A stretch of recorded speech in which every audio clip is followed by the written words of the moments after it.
from the presidential level to the gubernatorial level to this budget, you see a continued commitment to education and health care. I mean, the allocation of the stimulus money, the stated priorities of the governor, and reflected in this budget are strong commitments to education and health care. So that, in fact, the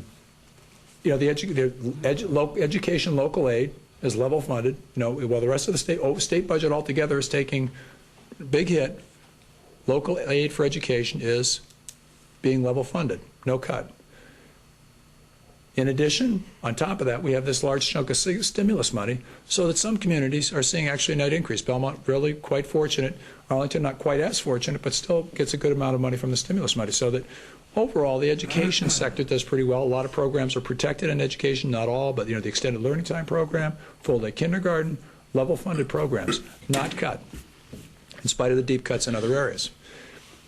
The commitment to health reform also preserve, the benefits, the intention of, eligibility, all those things are left in place. There is no retreat from the goal of universal access to health care.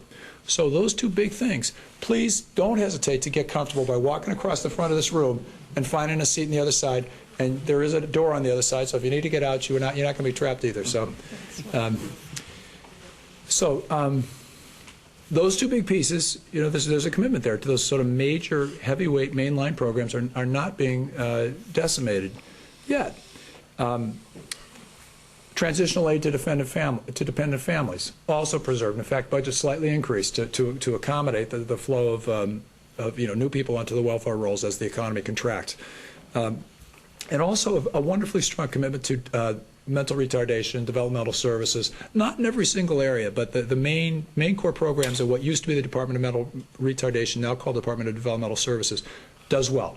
So health care, education, the income support for the poorest, and mental retardation and developmental services, autism, all those things do relatively well.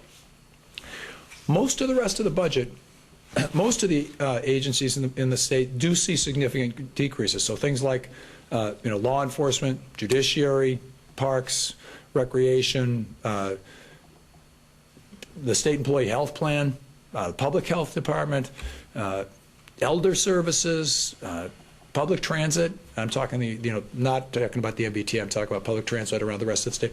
All of these areas feel a significant squeeze, with budgets of 5, 10, 15, 20%.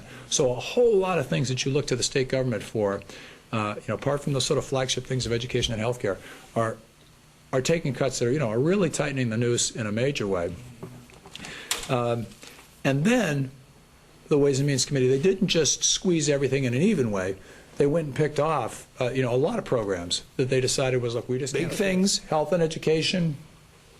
Not squeezed much. I mean, held harmless, tightened, but held harmless.